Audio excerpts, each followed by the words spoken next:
भारत में हाल ही में जुए के मॉडर्न रूप ऑनलाइन फैंटेसी गेम ऐप्स पर प्रतिबंध लगाया गया है। इन ऐप्स ने सैकड़ों युवाओं को मौत के मुंह तक पहुंचा दिया, जबकि हजारों परिवारजनों को सड़क पर लाकर खड़ा कर दिया। आज हम आपको ऑनलाइन गेमिंग की ऐसी 3 रियल कहानियां बताने जा रहे हैं जिन्हें पढ़कर आपके रोंगटे खड़े हो जाएंगे।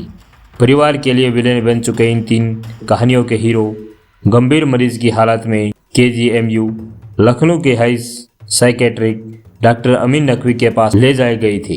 पहली कहानी क्रिकेट के दीवाने टेक प्रोफेशनल की है। इस कहानी की शुरुआत एक काल्पनिक नाम रवि से शुरू करते हैं।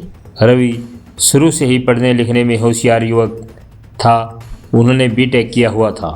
हालांकि क्रिकेट के प्रति दीवानगी के चलते स्कूल टाइम से ही रवि ने क्रिकेट पर 1000 रुपये से शुरुआत कर छोटी मोटी शर्तें लगाना शुरू कर दी थी। B.Tech करने और फिर नौकरी करने के दौरान ये आदत बढ़ती गई और ऑनलाइन ऐप्स महादेव पर मोटा पैसा लगाना शुरू कर दिया। सैलरी का पैसा जुए में लगाने के बाद रवि ने दोस्तों और रिश्तेदारों से पैसे उधार ले लिए और करते करते साल 2023 तक उस पर करोड़ों रुपए का कर्ज हो गया। हर बार ऑनलाइन गेमिंग में हार और कर्ज का चलते तनाव इतना बढ़ गया कि शराब पीना शुरू कर दिया। घर वालों को पता चला तो पैरों तले जमीन खिसक गई। इतना कर्ज उतारने के लिए पैसा कहाँ से आए? हालांकि सबसे पहले मरीज की हालत में रवि को साइकेट्रिक के पास लाया गया। इलाज चला, रिकवरी हुई, लेकिन कुछ महीनों बाद अचानक रवि ने फिर से 2.5 से 3 लाख रुपए लगा दिए। लेकिन फिर पैसा डूबने के बाद डॉक्टर के पास लाया गया। करीब 2 साल के इलाज के बाद अब रवि ने दोबारा नौकरी शुरू कर दी है, जबकि रवि के पिता उस कर्ज को उतारने में लगे हुए हैं। दूसरी कहानी आती है 19 साल के लड़के की जो खाना छोड़कर खेलने लग जाता था गेम। इस कहानी की शुरुआत काल्पनिक नाम शुभम से की जाती है। शुभम 19 साल का एक किशोर था जो यूपी के बहराइच गांव में रहता था। पिता दिहाड़ी मजदूर थे। एक दिन हाथ में स्मार्टफोन आने के बाद उसने MPL और गोल्ड 365 जैसी फैंटेसी ऐप पर पैसा लगाना शुरू कर दिया। उधार लेने की सुविधा में बहुत छोटे अमाउंट से शुरू हुआ। गेमिंग का खर्च 2 साल में 8,000 रुपये प्रति महीने तक पहुंच गया। आखिरकार पढ़ाई छूट गई।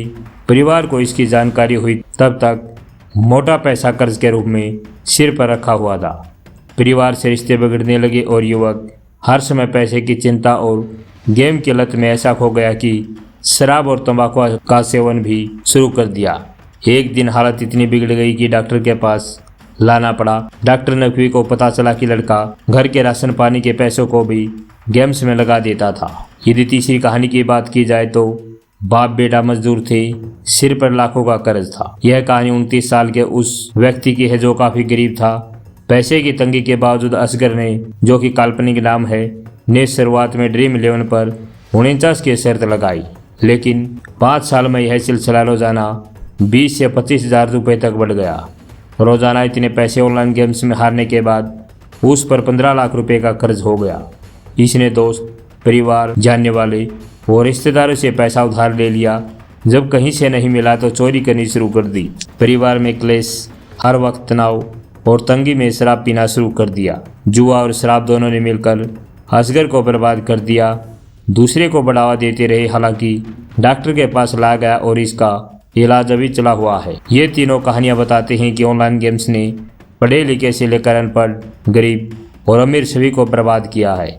साइकेट्रिक डॉक्टर अमीन नकवी कहते हैं कि सरकार द्वारा यह एक बहुत ही जरूरी और समय पर लिया गया फैसला है।